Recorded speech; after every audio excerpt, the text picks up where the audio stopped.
You're listening to the What's Happening podcast with Gary Watts. Good morning. I'm here today with Joe Heath, who's a movie producer, and we're here to talk about movies, and especially a movie coming up that he's working on with Nile Kinnick. Good morning, Joe. How are you? Morning. I'm good. Good to be here. Good to see you. So exciting things are happening. So tell us a little bit. I always like to get to know our guests. You know, where you came from, where you went to school, what are your thoughts on, what do you do now? So maybe if you want to just take off on some of the history on yourself. Well, I was born and raised in Iowa City. Went to City High. All right. Graduated in 2001.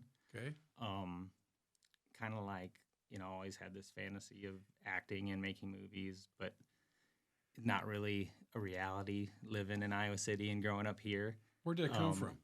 Did you do I think drama in high school? I did not. I wrestled. Really? I would have done drama, but I think all my wrestling friends would have made fun of me too much. I was too scared to do it, to be honest. Really? But I mean, I was always the, throwing myself around, wrestling with myself, like, trying to entertain and whatnot. And it was like, always a closet dream. And then like my early 20s, I decided to pursue it. I was going to school to be a physical therapist, and I had like 2 days of an internship over at Progressive. And I was like, this isn't what I want to do. So I just kind of like withdrew from school after I got my associates and started like trying to become an actor. And did you have a mentor? I mean, something had to. I'm always curious. What led you? You're in physical therapy, which is a difficult field, a great field. A lot of bioscience, a lot of stuff going on there. Then you went to acting or went into movies. How did that? What influenced you? I'm just trying to get. I think I was just at a point where I had graduated from Kirkwood. Okay. And I was transferred to the university, and things were about to get expensive. And I didn't like what I was doing. And I was like, why am I going to sink money into something I hate? Like, let's chase the dream for a little while and see what happens. Okay. Good. So I started pursuing that, and I kind of got sucked into like modeling for a little bit, and I thought that would lead to like acting, and it didn't really. So you're like Ashton Kutcher, I wish he's more successful. I'd like his help financing this project. You should talk to. Yeah, he's an Iowa. I've heard that a million times, but I can't get a meeting. So I think Ashton was modeling underwear when he started, and they found him in the airliner. Some talent agency from St. Louis, a lady found him, maybe having a cocktail in the airliner. I think I'd I've have heard to that ask story. him. Yeah, like I heard like a Coral Ridge Mall, like somebody ran into him kind of thing. I don't know. But no, I just started kind of trying to pursue it, and then actually that movie, The Final Season, that was about the Norway baseball team.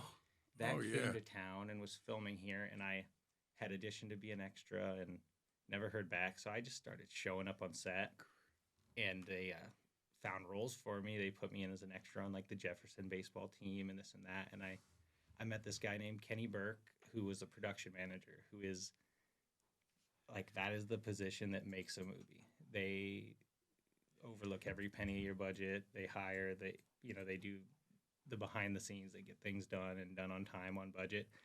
And I was talking to him, and we became friends, and he was like, you're not going to act, you're going to produce, but until you figure that out, like, you can work with me when you're not acting. And I kind of like, he mentored me a little bit, and I bought a Harley Davidson in 2006 or 7, and I jumped on it and moved to Los Angeles, Really? Yeah. So what did you think of Powers Booth? Did you get to know him, the coach? I worked with him a little bit. Him and his daughter were both on that. They were both really nice. Paris Booth, he passed away since then, though. He's no longer with us. Yeah. What a story that is. I don't think people realize it in that little town in Norway. Was it like 70 straight wins, 67? Oh, it was insane. They would beat all these they beat all these schools. They were just way bigger than them and had more resources, and they were just like the little engine that could out there in Norway, Iowa, of all places. Right. And then they're going to shut the school down and merge probably with Benton Community or whatever it was. Exactly, and that's what the movie's about. It's about that. They said, this school's done, but you can have your final baseball season. It's a great, if you like baseball, I'd highly recommend the show. I don't know. How long ago was that? I want to say that was 2006. Wow. It's a good movie. David Mickey Evans that directed it, he's the writer-director of The Sandlot. That's he did funny. all the Beethoven movie. Great guy. We've become pretty good friends over the years. but he says it's the greatest baseball movie no one's ever seen. Yeah. Which How did the movie I hate do? to admit it, but I haven't seen it either. How- I don't think how'd the the movie movie do? did good. It was, it didn't do well in the theaters. I don't think it got the distribution it needed. And that's always a tricky thing because I know a lot of times you have a buyout offer up front and it's like, do we take this or do we like ride the dice over here and see how it performs? So I think it's always a judgment call. So I don't know if it did well financially. I think it's a really good movie, low budget thing. Too local. Who knows where Norway? First of all, who knows Well, where but Iowa the is thing and is, Norway? who knows who Rudy is before they make Rudy? Yeah. Who knows the blind side before they make the blind side? People say that all the time. Yeah. That was one of the first things my mentor actually told me. He's like, "What movies are you gonna make? Like, tell me your movies you gotta make before you die." I said, "I gotta make the Nile Kinnick story. I gotta make the Dan Gable story, and I want to remake the Fighting Sullivans." Those are like my three Iowa stories that I want to tell, before my career's over. And I was telling him all about this Nile Kinnick. He said, "Oh, great story, but no one cares." And since that day, I just arrived in Los Angeles. I'm sitting on his back patio in South Pasadena. He's tell me the movies you got to make. And his response was, "Great story, no one cares." And that stuck with me for years and kind of like drove me nuts, to be honest. And when I moved back from Los Angeles to Iowa, I was producing like all these tiny local movies, just trying to stay active and like show people that I can get stuff done regardless of budget or where I am and whatnot. And, I wanted to aim higher and I was like, what's the biggest thing I can do for Iowa City? And it's the Kinnick movie. So I started working on it pretty hard and I stumbled upon this book, Nile by Tom Lidd. And it was the first time that I, realized the story's not Nile Kinnick. It's the 39 team. There's probably a half dozen people on that team that are more interesting than Nile Kinnick, which is hard to say with a straight face, but it's absolutely true. Dr. Eddie Anderson, player coach of the Chicago Cardinals, while teaching medicine, came here practicing doctor while coaching our team up and, turning them around from like the laughing stock of the Big Ten to a winner, like that. And the way he did it is his best players had to play, every minute, every snap, both ways. They're called the Ironmen because when Dr. Eddie came in, there was like 80-some players on the team. He either kicked off or so many players quit that by the time they started the season, they had 37 players on the roster, including freshmen who weren't allowed to play. So he had this core group of 16 guys that played at least every minute of one game that season. Part of the reason why a lot of them quit is because he said they're being in the best shape. Yeah. Oh, he ran them like dogs. And that's all the time. Part of our script. It was cardio, cardio, cardio, cardio. Because he was a physician, and he also wanted to make sure that they'd hustle up the line and out hustle the guys. Yeah, for sure. He probably ran, like you said, he probably ran them to death almost. Well, in our film, part of the script, we have this little montage, and it's like they're running and running and running, and people are fading out, and the crowd is thinning, and getting down to what it takes. So tell us the difference. So you talk about being a producer, and you talk about producing movies, and you can talk about some of the other things you produce, but what's the difference between a producer, a writer, a director? What's the difference between a plumber, electrician, and a framer? Everyone's got a different job. Okay.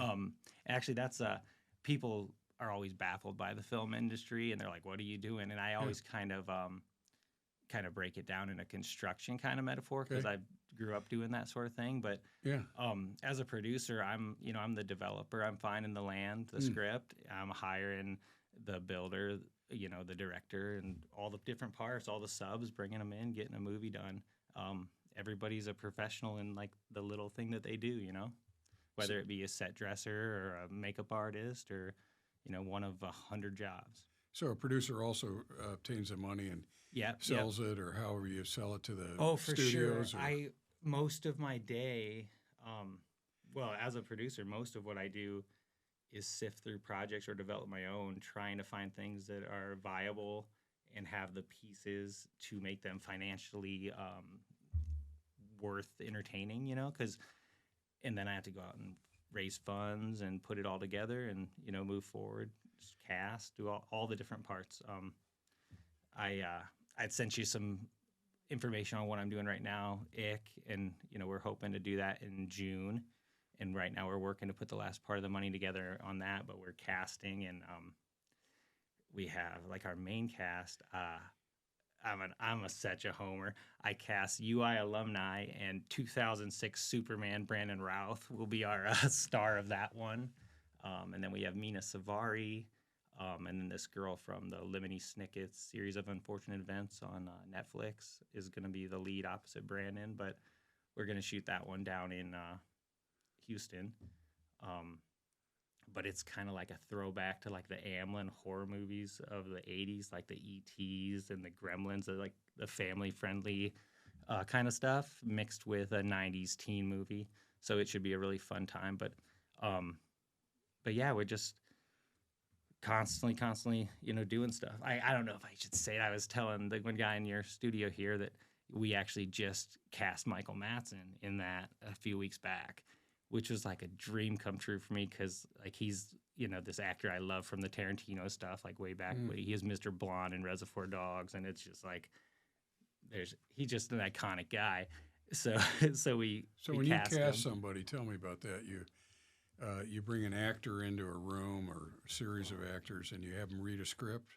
Depends what it is. For a part like that, we are taking offers directly to these talents. Guys like that, you don't put out a casting call and they don't just show up. You come to them with an offer. So that's what we do, go out there and say, hey, we got this role. We think you'd be good for it. Take a look. Try to, get them on board. It's pretty easy because the director of that's Joseph Kahn, and he's one of the most iconic music video directors ever.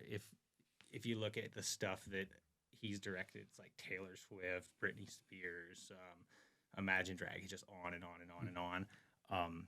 He was actually the other day emailed me. He's like, I think I'm going to get Mariah Carey to do this cameo for this little part in this movie. And it's just like, it cracks me up. I got to pinch myself all the time because it's just like, dream come true. Speaking of casting, I saw something. I don't know if you saw it on 60 Minutes. I don't know when it was. It was like maybe a couple months ago.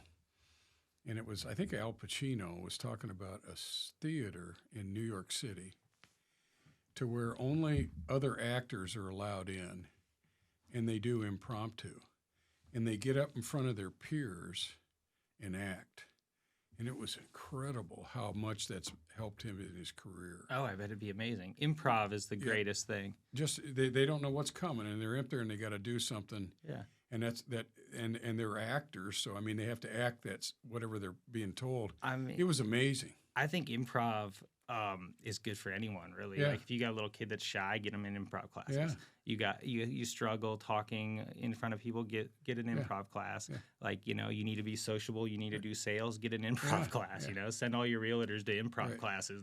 They'll be better at what they do, I think you mentioned drama, and you talk about school. I said, were you in drama? And you said, well, you probably didn't because you get made fun of in wrestling. But yeah. I think that's different nowadays. I think so. I think you can be a geek in whatever you love, and people are like, that's cool, which I love. And when I think about real estate sales, and some of the thing in business, I think it would be extremely helpful. Also, debate, because it seems like we're always trying to provide solutions, and people are arguing and we're fighting. And well, wait a minute, let's get involved in that and try to understand the other side. Yeah. And some of the stuff in school where you might have thought, well, I don't know if I'd use that. I think it could be really helpful to kids down the road. I think so. My kids are going to an animation camp this summer, and they're into all that kind of stuff, and they want to act. And both of them got their little YouTube pages and do their own thing. And I think anytime you have an opportunity to be creative and create, right, whether it be improv or anything else, take the time to do it. I think you mentioned something that interests me and is kind of exciting. That you're talking about, you want to do a movie. Five Southern Brothers, I think there was one done way back when. Way back in. 40, 50 years ago, I think. It was such a popular story. It was done within 5 years of their death. Yeah. It was but if you watch it, it's very Pollyanna of the era feeling, song and dancey. There's 2 seconds of military action. Right. I just think, those guys they transported parts for the nuke. They were transporting these things that ended the war. Right. They get torpedoed. These brothers die. A few of them end up on a life raft. One of them's delirious, says he's going to go below deck to take a shower, jumps in with the sharks. Like, none of this is in that movie. Right. Like, I don't want to make the movie that was made. Right. But, like, yeah, that's always been a dream of mine, is to, like, you know, I feel like I want to direct someday, and I feel like every great director has their, like, World War II movie, you know? Right. Like, and if I would like to make the Sullivan Brothers, like, more in the vein of, like, Dunkirk than Pollyanna, you know? Well, there were 5. If, in case you aren't aware, there were 5 brothers from Waterloo, and they were all killed on this ship when the ship went down, when it was torpedoed, like you said. And that's kind of when the service. That's like Saving Private Ryan. Yeah, exactly. That was the catalyst. There's a catalyst behind Tom Hanks and a graphic movie of World War II, Which they had that rule prior to the Sullivan Brothers, but the Sullivan Brothers insisted that they would serve together. Right. And then they're the last ones to do that. Well, all 5 brothers were killed. Yep. And I remember in part of the movie, I see there's a car coming down the lane. It showed kind of like an old farmhouse in Iowa. And the mother met the guy from the service and said, they're all dead. Yeah. Well, can you imagine? Yeah, I mean, right. What a just no, and it's an incredible Caroline story. Spine. There's this rock band that has a song about the Sullivan Brothers, and it's all about, like, Mary Sullivan and you know. So it's a heavy dude, and then obviously Dan Gable. How can you not do a movie on? And Dan I'll Gable? tell you what, there's a script out there for Dan Gable that John Irving has been working on and done the rewrites for and stuff. There's another guy named John that's working with it, and I have been after that for years. And I talked to Dan about it, and he says, well, you get this Nile one done first, and we'll talk about the Gable one. But I don't know. Movies happen when they happen. I'm always trying to push 12 things forward, see which one goes. But I love the Ironmen movie. This is, like, my baby. A lot of things I produce are other people's dreams, you know? Yeah. This one's, you know, the one that I want to do. But football movies are so hard. I typically work in, like, a $3 to $5 million budget range. This is a big period piece football movie. It's a $25 million budget to, you know, like, we went out and we hired Nicholas Meyer, who wrote Star Trek 2, 4, 6. He directed 2 and 4. He was Oscar nominated for his adaptation of the 7% Solution. I think he was the ghostwriter on, like, Basic Instinct. Like, he's an amazing guy. I met with him, and it was kind of funny because he laughed at me. He's like, why do you want me to write a sports movie? He's like, I get a hot dog and a beer at the Dodgers game. That's all I know about sports. And I said, well, no sports movie's about sports. The sports is already written, you know. That's why I want you to you know, take a look at it. And it was funny because he read the screenplay that myself and Tom Lidded put together to raise funds on, to bring in, you know, the hotshot writer, because this is a story it's big, it's expensive, it's hard, it's only going to be told once, and I'm not going to spare any expense, you know, so we're getting the best of the best. I was actually on the phone with a director that I really want to hire on Monday, and it's really funny, this script, every time I send it out, people are like, this is a Clint Eastwood movie, you need to get Clint Eastwood to direct it. And it's like, Clint is booked until he's dead. Yeah, let's be honest. He's about 90 Yeah, now. you're not getting Clint Eastwood. So during the pandemic, actually, I took that opportunity to, like, reach out to all these guys that are sitting on their thumbs like me, and I was able to get it to more people. And I kept getting this Clint Eastwood thing, so I started looking up his producers that have directed and whatnot. And I found this guy, Robert Lorenz, who Oscar nominated for producing Letters to Iwo Jima, Mystic River, American Sniper. And then he directed A Trouble with the Curve, starring Clint and Amy Adams and Justin Timberlake, and then The Marksman that just came out a few years back with Liam Neeson. And I called him up, and it never happens like this, but in half an hour he gets back to me. Really? And, wow. You know, I just left a message. I said, you know, I saw that you're a Chicago guy, and people read this, and they say, hey, it's a Clint Eastwood movie, blah, blah, blah. Like, would you like to take a look at it? And he calls back, and I shit you not, he's like, I know about this story. He's really? like, I graduated in 87. I was here for the Chuck Long years. Wow, he's a UI alum that nobody knows about. 3-time Oscar nominated. I called everybody at the school. I was like, how do we not know about this guy? How are we not celebrating him? I was trying to put him on a Corvette in the homecoming parade, you know, and he's like, I don't want any of that fanfare, you know, but But I was talking to him Monday because we have this script here, and we have already paid for the second draft. Nicholas Meyer was very kind and said, "Hey, you know, like WGA standards, I hand this off to you. We're on a clock. We got 6 weeks. We have to get notes back." He writes the next draft. He said, "Look, I know that you're bootstrapping this one, and like this is a grassroots thing. I don't want you to have the expense of like multiple drafts over and over. So like once you get all your notes together, come back to me and we'll do the draft. Like I have ideas, but I don't want to, you know, make you pay $50K every time you need to rewrite." So we've kind of been sitting on that, but with there's been interest again in getting this thing going and some financial interest coming together to like possibly fund it all. And then I'm going to meet with the state to see if we can't get some help to keep the filming of it in state. It should be. It's about a University of Iowa. It's about Iowa's favorite son. Yeah. You know, he was the grandson of an Iowa governor. Yeah. You know, and I think it'd be a tragedy to shoot it anywhere else. Right. We just applied for a grant through the Iowa Tourism, and we got denied. But they say why?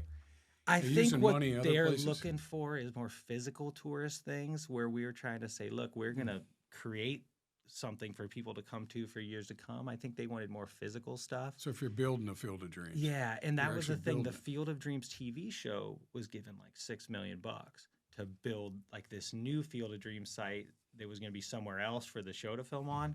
But then they lost their distribution through Peacock, lost their funding, gave that money back. I don't know. Part of me thinks that, you know, after the film incentive scandals in 2009, 2010, whatever that was. With the state, I'm thinking like with somebody else giving their money back that maybe they were just like, we're done messing with film right now. But I don't know. That's the goal, is to shoot it in and around the Iowa City area entirely. What's the state thinking? They give you $6 million, you don't have enough, and they just waste the $6 million, you never go on with it? Well, the thing is, you don't. You give it back if like, so you have a period where you have to do it, and a period where it has to be you have to spend the money here. It has to be completed by here. I think it was just. It's not like a physical like path going down the river somewhere. One of these things that's going to bring people to the area and have something physically there. I think it was more, you know, geared towards construction of things in communities. And I knew that going in, but you know, you take a chance. Like, what's a couple $1,000 to write a good grant and send it off and try, you know, give it your best shot. Tell the listeners about the story, your dream of the story here of Kinnick, the Ironman, Eddie Anderson. You mentioned it a little bit, but yeah. Tell us where you're going with the story, because when you mentioned Rudy, okay? Yeah. And a lot of people, I don't know if they watched it or listened to it, was Sean Astin. Yep. And he was in the final season. 1975 was the last time they carried anybody off the football field at Notre Dame Stadium. So I took the kids down there where they're little, and I walk into the bookstore, and guess who I see? Rudy. He's not that big, about this tall, but strong. And we had a talk with him, signed a book. So I'm like going, I can't believe I'm seeing Rudy here, blah, blah, blah. But what an incredible story, because it's a human interest story. He came from nothing. Came from, some kind of a refinery. He worked in a steel mill or something in Pittsburgh or somewhere. And then he kept trying to get on the Notre Dame football team. He started out, I think, at another St. Mary's or some other school and he finally makes the team, but he gets on the last play of the last game of his last time he could be eligible. Yeah, because they just stick seniors in there. But he inspired the whole team. He inspired the coaches, I think, too, and they switched coaches. But it's a story that if you like football, even if you don't like football, it's a human interest story of what he went through with his family, with his girlfriend, with trying to. His goal was, I'm going to make the Notre Dame football team. Yeah. And I'm going to get a degree from Notre Dame.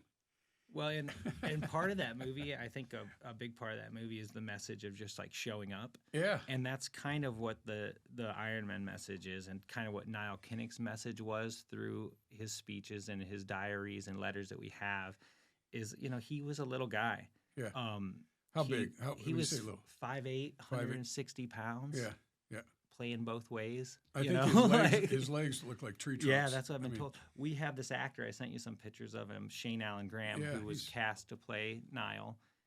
Kid's a dead ringer. Yeah. He's an inch shorter, which is good. We can play up the small guy stuff. But he's come to town a couple times. We did a script reading at Film Scene. We had Nicholas Myers was in town, so I said, if you're here, let's do a little script reading. So I flew in some actors. We did a little script reading, and then he also came for the Minnesota game in 2019 when we upset them at home. And it was crazy because every time he comes to town, Rod Leonard's great guy over at the University of Iowa. You should have him get on here, talk about the architect and stuff over the architecture at the university. Absolutely. But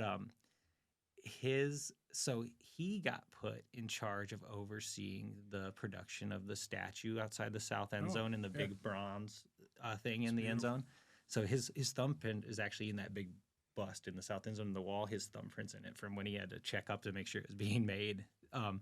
But when they dedicated the statue, the artist gifted the coat that was made to the specifications of Nile that he used on the model. He gifted that to Rodney's son, and it's like at their house in a shadow box. And when Shane comes to town, Rodney lets us throw it on him, and it just fits him like a glove. And the kid looks just like him. One thing about the statue that I don't know people realize, and I think the Hawks, as they prayed into the stadium, they touched Kinnick statue, bronze, which is beautiful.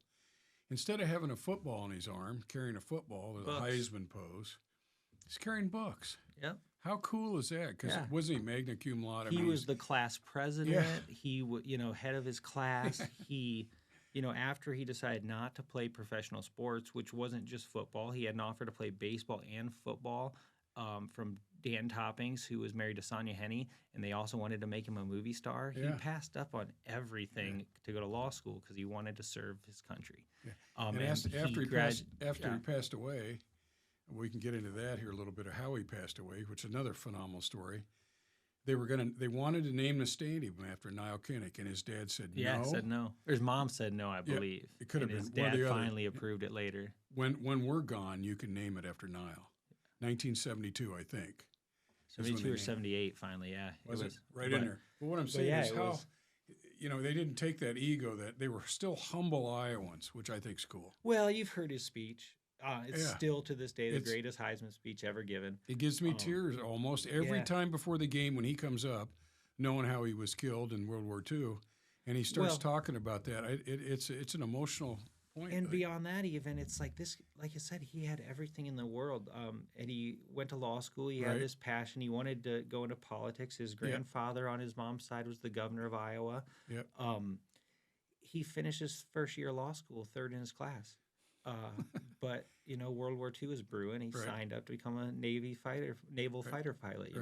And all we all know that he ultimately died in what was set to be his last training mission before he saw combat.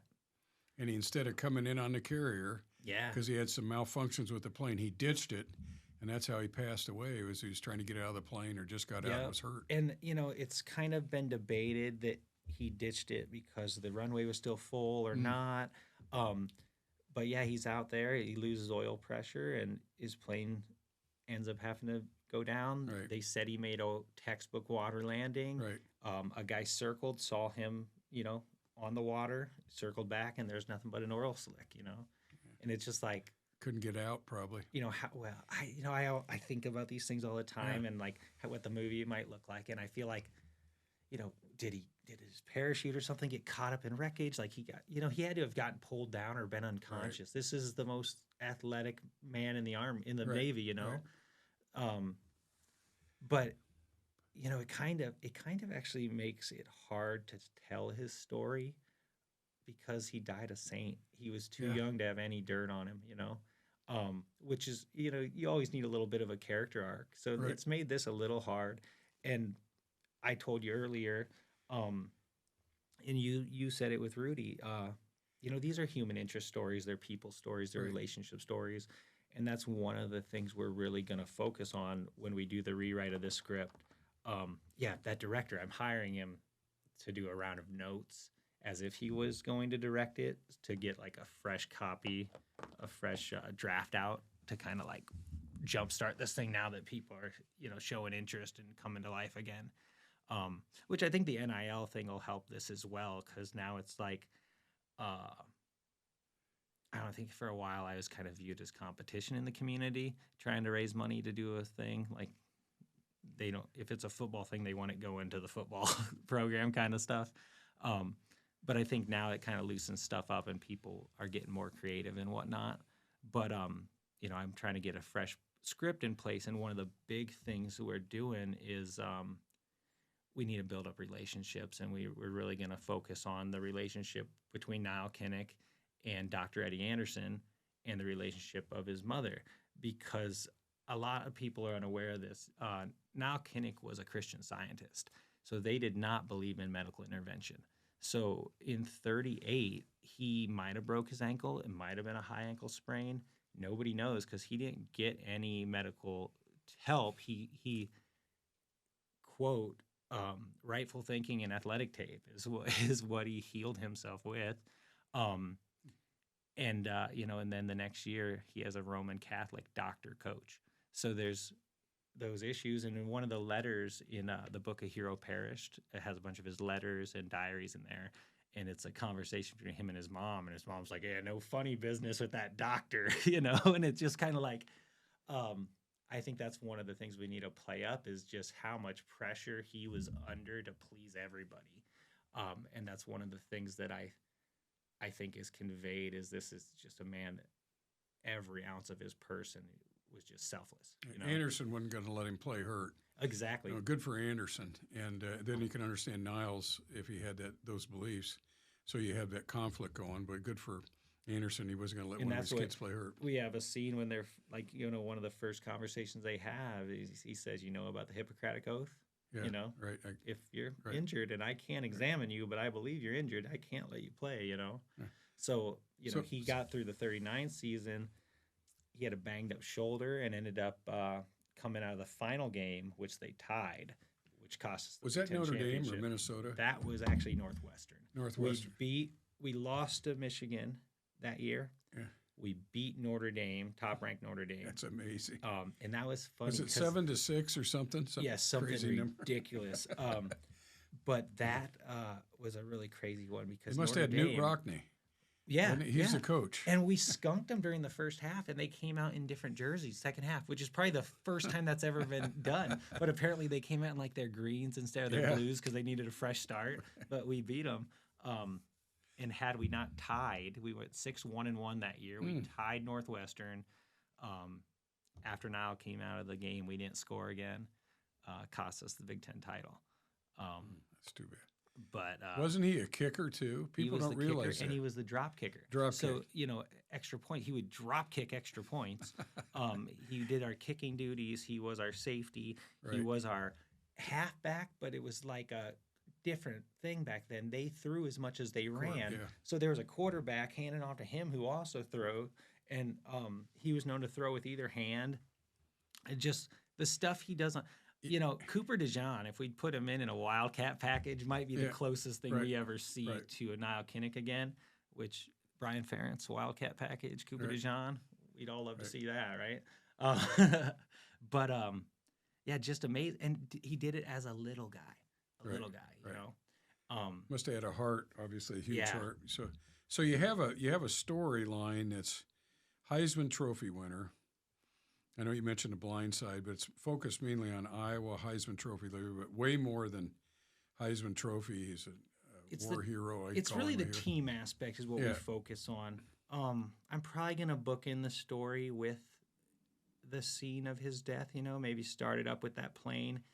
And these are some of the notes that I'm putting towards the rewrite is right now we kind of have it set up almost as like a Princess Diary thing where Eddie Anderson finds out about his death in the field and he's kind of telling the story. I don't like that, so that's one of the things I want to change in the movie. I'd really like the movie to start with him taking off on that fateful day on his last training mission and then going into the story from there and bouncing back and forth because there's a lot of letters and diary notes and stuff that I think would make really cool voiceovers and tell the story from that cockpit while he is like, we don't know it, but he's his life is flashing before his eyes because he's about to die. Do you do anything about his high school or where he was raised and all that? We haven't touched a lot of that. There is going to be, a scene in Adele, Iowa, where he's on Grandpa's porch talking to Grandpa, playing football with the brothers. So there's a little bit of that. And I got MC Gainey actually set up to play that role. He's a good buddy of mine, and he happens to look just like Governor Clark, so it'll be a good fit there. Which that's one of the lies we're telling. Governor Clark was dead by then, but we're gonna stick him in there. Well, part of the storyline. I'm not a writer, but he's an Iowan. Yeah, came from a farm background. Came from Adele, like you said, hard worker. Learned hard work as a kid. The reason I mention Adele is that my dad was from Redfield, or he had a farm in Redfield area, and his best friend was from Adele. He knew Kinnick. He'd met Kinnick. He told me when I was a kid, I knew Nile, or at least had met him. And Lowell Dawes, who I don't think still with us, was a friend of Kinnick's. And I remember something in the Sunday paper one time, and I think the Daweses knew the Kinnicks from a standpoint. I think they farmed near each other near Adele. So just a little trivia. And I remember an article in the Des Moines Register that showed Nile with a football with some younger kids, and they were all kind of around him, and one of them was Lowell Dawes, and I knew him when I was younger.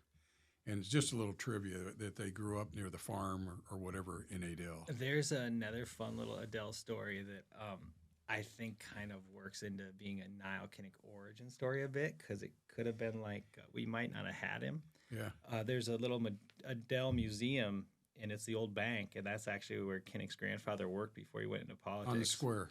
Yeah. Yeah. And some bank robbers came to town and robbed that bank. Huh. And he was practicing law upstairs, came down, the bank robber put a gun to his chest, pulled the trigger, it didn't go off. Oh, wow. They chased those guys out of town into a barn, and they ended up lighting the barn on fire and riddled them with bullets, and then put them up on chairs outside the Adele Bonnie bank. and Clyde? And they said this is what happens when you rob banks in Adele. But had that gun gone off, there's no Nile Kinnick. That's another interesting side. It's crazy. There's so many little stories out there. Yeah. But I heard that one, and I was just like, holy smokes, Yeah. And there's a whole, exhibit about Kinnick and everything there in Adele. They have a little museum they put together that's pretty cool. So you think you obviously would have the audience of anybody that knows anything about football in Iowa. I think you'd have the football audience for sure. Anyone that enjoyed The Blind Side, I think you'd have that audience. Anyone that enjoyed Rudy, it's a bit of a little engine that could. It's the work hard thing.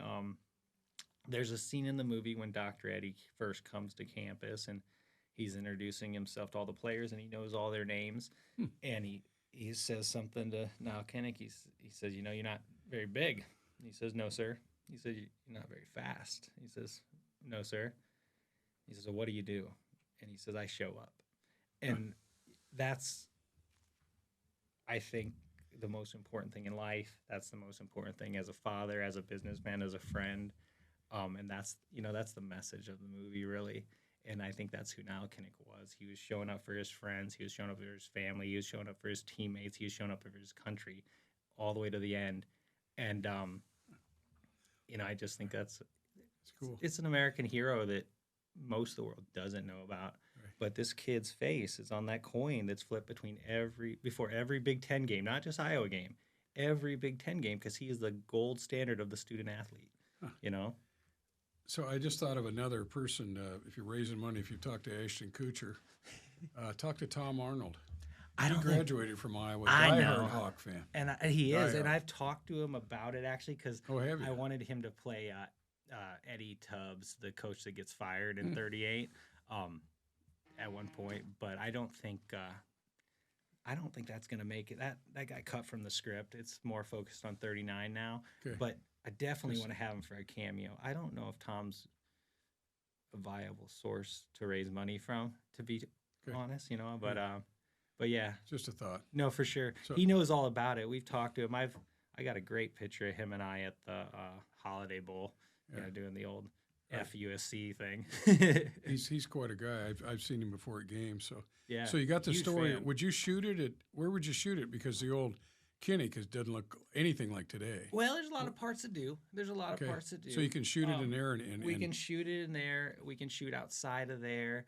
Hopefully, what our plan would be is once this hits critical mass, we have a website set up to kind of do our own fundraiser, and we hope when that goes live, we'll kind of you've seen Kickstarter and these crowdfunders. Once we hit critical mass with our budget, we what's that? Tell us about that. So our budget's $25 million on this one. What's critical mass mean? Well, once we get enough money that we can move forward. So there's, once we get to a certain point of fundraising, we can find the rest of the money, whether that be through tax incentives, whether that be through a senior loan, a whole lot of ways to get the rest. But once we're to a point where it's like this is going to go, and it needs to be a $25 million movie. I can shoot it for less if need be. I don't want to. I wanted to make it how it needs to be made. We need 25. Could I shoot it for 15 with like 8 people you've never heard of? Yeah. But it's not going to be what it deserves to be, so I wouldn't do that. But once we get it to that point, if we put out this crowdfunder we're working on, it would basically let fans get involved. And you could say like, oh, Gary, you want to be an extra? You can be an extra, and you can, order a T-shirt, and you can order tickets for the world premiere in Kinnick Stadium, because that's ultimately the goal. Is we're going to have a world premiere in Kinnick Stadium, and my catalyst to really get after this project. After I'd moved back from Los Angeles, I was doing tiny little like $10,000, $20,000, $70,000 movies. I did this one called Up on the Rooftop with a local director that it actually premiered on DirecTV Christmas Day. $70,000 budget. We had Dennis Haskins, who played Mr. Belding, come in and play Santa Claus for us, and I had this Disney kid friend of mine play the voice of the talking dog. We just piecing movies together and whatnot. But I was working second and third shift at the hospital. I kind of got relegated to daddy duty for a few years as the stay-at-home dad and working second and third shift, and I actually was working on one of the psych units up at the hospital. On my way to work, they were putting in that new Jumbotron on the south end zone, and that's when the idea of a world premiere in the stadium hit me. And I called back to Los Angeles, and I was like, hey, what if we did this? And they're like, oh, set it up, and we'll do it. And I set it up, and they're like, great, raise the money, and we'll do it, because they want you to do everything and then jump in last. How long have you been raising the money? I started really raising money about 2017. We got enough money in place to do some development and hire a really good writer and get it to where it needs to be. We have a whole lot promised, but it gets to the point where like I don't want to take anyone's money after I have what I need for development, but I'd like to earmark it, and then once we get to a point where it's viable, that's when we collect it all, kind of thing. So I have a few million that is, earmarked and promised to the project, but we're not quite there yet. Okay. Like I said, it's a big one. I generally work in the 3 to 5 million, but this is just what it takes to do a giant period piece. Every single person needs period clothing. We need period cars. We need all kinds of. If we get this pulled off, we'll be hauling in truckloads of dirt to pour out in front of the old Capitol so we can make it look like it was 1939, cover the street. Like, it's going to be a whole thing. Have you talked to Iowa? Will they allow you to do some things? Yeah, so the university's been great and very supportive. Rodney Leonards has been a real champion of this, and he's kind of, I call him the puppet master over the university. I think he's the guy that keeps the ship going in the right direction. And then Gary Bard and the athletic department have been really helpful. Good. Mark Jennings, who retired a few years back, has just been a godsend in helping me get this off the ground and finding some of the right people. And like I said, they've approved for once we get it completed to do a world premiere in Kinnick Stadium. Should be a blast. We hope to have a red carpet going from Melrose right up into this south end zone there, and the idea would be put chairs on the field, shut down one end zone, put it on the Jumbotron, just have a good time. It's funny because when I first pitched that, it was like, oh, no way. But I had pitched them that family film night that they were doing every summer. And I said, you let them come on the field. Oh, no one's allowed on the field. And I'm like, well, we're pretty awful right now. Fans would really like that. And they got that approved, and they did it 3 or 4 years. I think COVID killed it. Hopefully they'll bring it back. But my idea was the point of that is get people used to going in there for a movie, and then when they have to pay $10-20 for the world premiere of a movie about their hero, they're not going to blink an eye, Yeah. Kinnick's amazing if you've ever been down on the field. Oh, yeah. It's way different real. sitting up in the stands. It's quite the place to It's play such a magical place. It is. And they keep doing the renovations, but they try to kind of retain the historic aspects of it. It just with the it's old pretty brick cool. and how it still looks like in the 30s there. Yeah, I love it. So, it's not like what they did with Soldier Field when they just yeah. stuck a satellite coming out the side. Looks like of a spaceship. Yeah. So. Well, anything else you want to share? Do you want to show? Do you have anything for Austin? Do you want to put something up? Because a lot of people watch this. I see you got a poster, so you got the Ironmen. So this is kind of like that's a cool picture. This is kind of like a deck that goes through things. I text you a few pictures this morning of the actors and a couple different things. And then this is Nile. This is Nile here, right? That's and Nile. I brought that for you.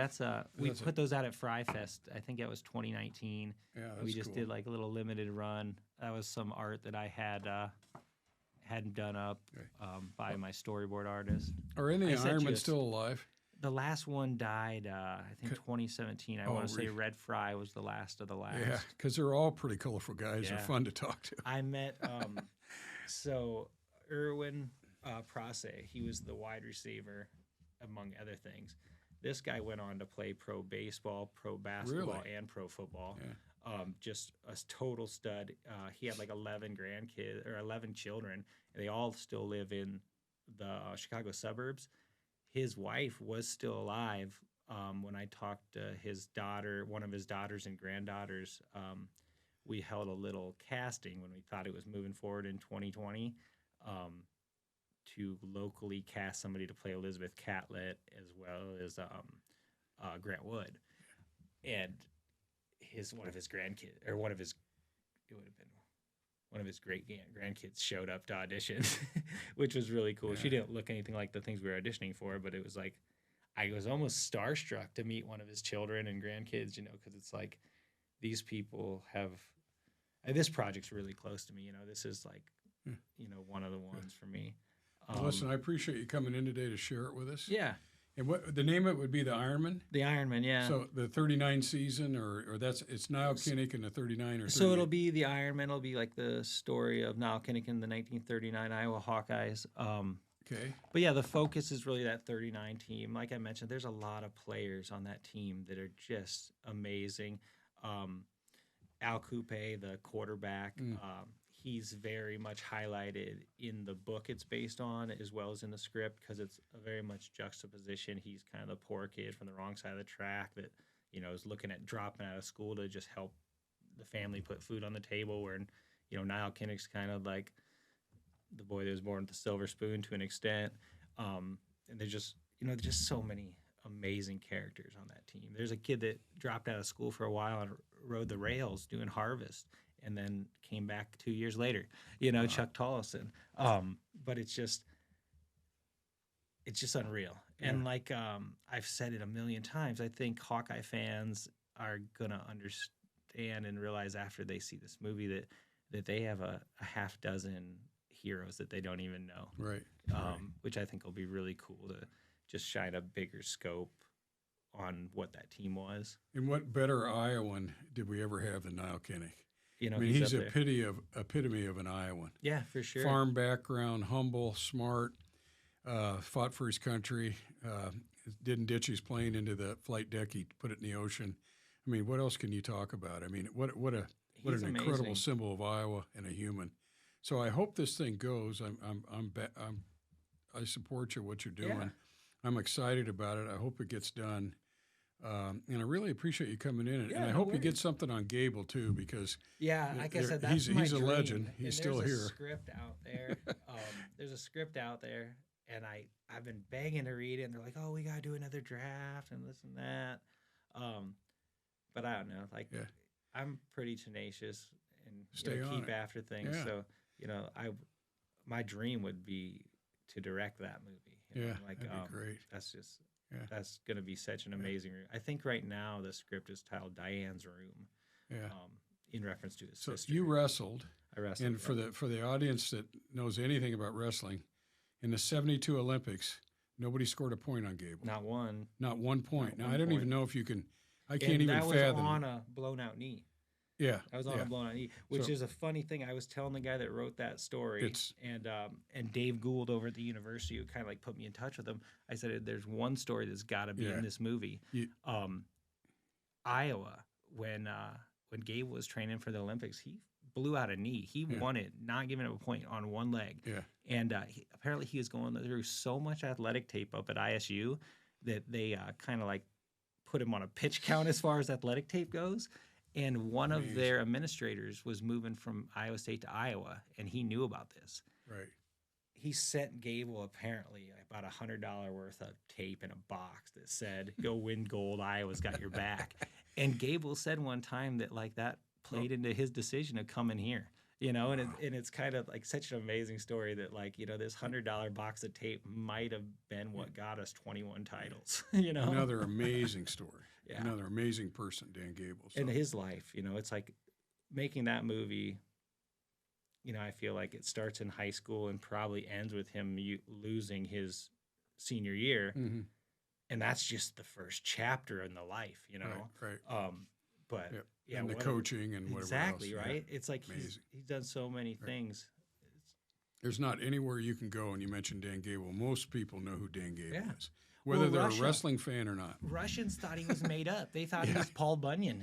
They thought that we made up Dan Gable to like scare him during the Cold War. He definitely had their respect. So, anyway, I've been talking with Joe Heath, a movie producer. He's got some fantastic ideas and looking to put out Nile Kinnick's story and the Ironmen. Thanks, Joe. Thanks for coming in. Yeah, thanks for having me. Good to see you.